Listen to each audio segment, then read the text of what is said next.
the War and Peace Report. I'm Amy Goodman. As we continue to mark International Women's Day, we turn now to the world-renowned human rights lawyer and advocate Mary Robinson, former President of Ireland, the first woman ever to hold the office. She's also the former UN High Commissioner for Human Rights. She's been the honorary president of Oxfam International since 2002 and founded an NGO called Realizing Rights, the Ethical Globalization Initiative. In 2004, she received Amnesty International's Ambassador of Conscience Award. In 2005, was awarded the first Outspoken Award from the International Gay and Lesbian Human Rights Commission for her role in helping to decriminalize homosexuality in Ireland. She's currently the president of the International Commission of Jurists. I spoke with her last week. It was a few days before she left for her trip to Africa. She had been chosen by Nelson Mandela to be one of the circle of elders, and I asked her about her upcoming trip. I'm going to South Africa for a meeting about the principles we need to have more equity and justice in the climate debate. Global warming, climate change is not a natural phenomenon. It's caused by the lifestyles that we have in this part of the world, and they're impacting very severely on the vulnerable life chances in Africa. I attended a conference in Rwanda some months ago on that subject, and these principles will help us, and we'll try and influence the debate going to Copenhagen.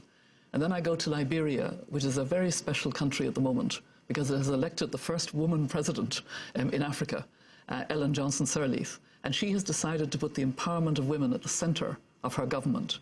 And she's having a big international symposium with a youth meeting the day before, which I'll also be attending.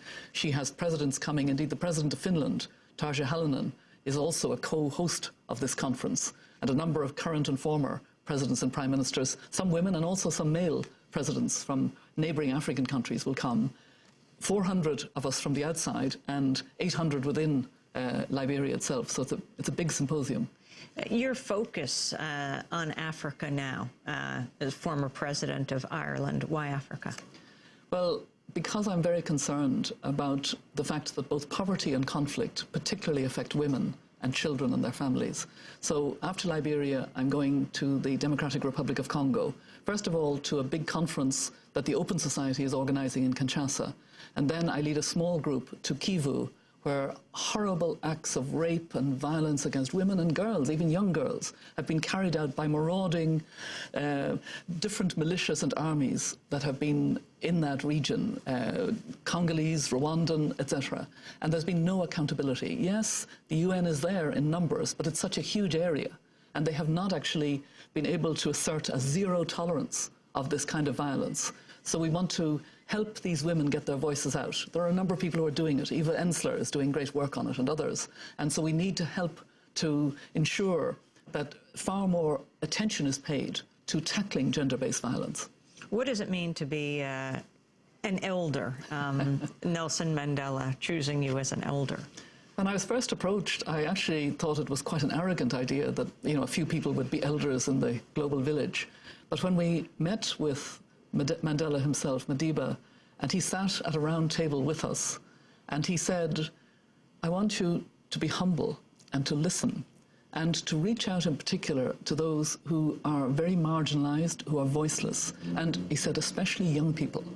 And somehow, after that, there was just no questioning anymore. It was like a responsibility, a moral responsibility on each of us. And we're trying to do our best individually under our chair, Archbishop Tutu, Jimmy Carter from this country, Mohammed Yunus, Gro Brundtland, Kofi Annan, of course. We're trying to do our best individually, but also collectively. We have a CEO now who's based in London, Mabel Van Orange, and a small staff. And the elders have been to Cyprus, quietly trying to help the peace process there. You will remember that 3 distinguished elders, Kofi Annan, Jimmy Carter and Graça Machel, tried to get into Zimbabwe, but their failure to get visas to go into Zimbabwe drew attention to the cholera and to the terrible suffering of people under bad government. And in a way, it brought more attention because Mugabe at the time refused to let these eminent people in to see what was happening.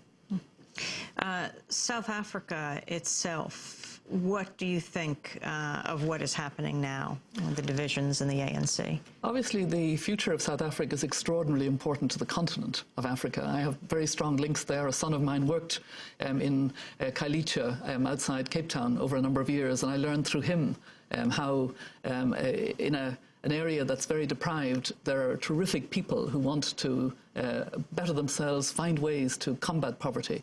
There is still this sense that the majority population is suffering. When I was there recently at a meeting of the elders last July, we met with young people, and I remember one girl of 18 in particular who was involved with Action Aid, and they had a big demonstration of support for our meeting. She had 1 meal a day. She was the eldest of 6. Her mother was a domestic worker. They used to have 2 meals a day. Now they have 1.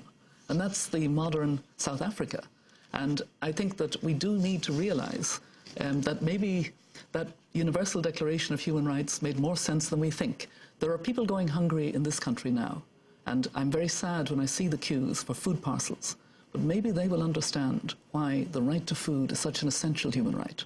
The right to food and safe water and sanitation and health and education. If we can regroup with a vision for our world, if the G20 that's going to meet in London on the 2nd of April will know that it's not just G20, big countries, now including more of the emerging big countries, but also those countries that are coping with dire poverty and who need to see a better future for all of us. President Robinson, the effects of the war in Iraq and the war in Afghanistan on the world. Those effects are really very damaging. I spend quite a bit of time in countries of the Middle East, and over the last few years, I've been saddened and shocked by the virulent anti-American responses to those wars. They're seen as occupation.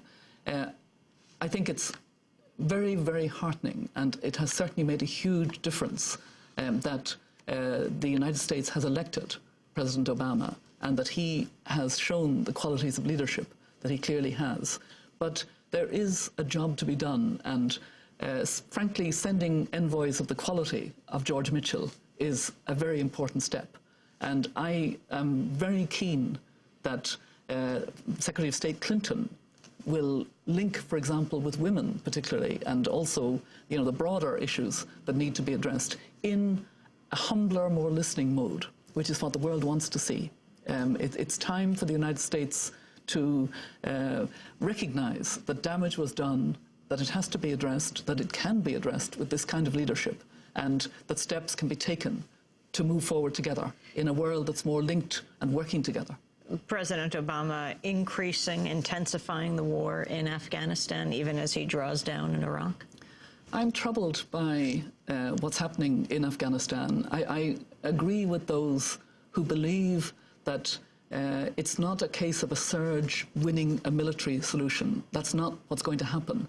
Indeed, what needs to happen is to define what will be progress that will enable a withdrawal of those troops that are in Afghanistan.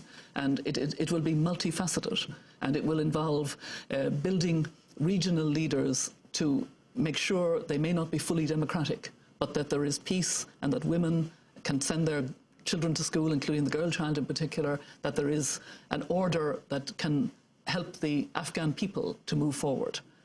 They had a terrible time during the Taliban regime. They had a terrible time before that. They need to be able to have a country that moves forward. But a military solution on its own is not going to be viable. Already, Kabul is less secure than it was a year ago or even 6 months ago. People are very worried. And it does need a concerted approach. It needs the neighbours. It needs Iran and Pakistan to be involved in the way forward. So it needs new relationships between the United States and Iran as part of addressing that issue. And do you see that happening? I think it is possible. I think that the elections that are coming up in Iran pose a very interesting issue. If former President Khatami were to be elected, that could change the dynamic overnight. And yet, if he weren't, I mean, now President Bush, of course, certainly is sounding the war drums in Iran. Do you see President Obama taking a different position there? I think it's very important that we learn from mistakes of sounding war drums, and particularly doing it as the United States, whether the rest of the world cares as happened in particular initially in the war on Iraq. Yes, the United Kingdom did join, but there was a real resistance, and there were many people within the United Kingdom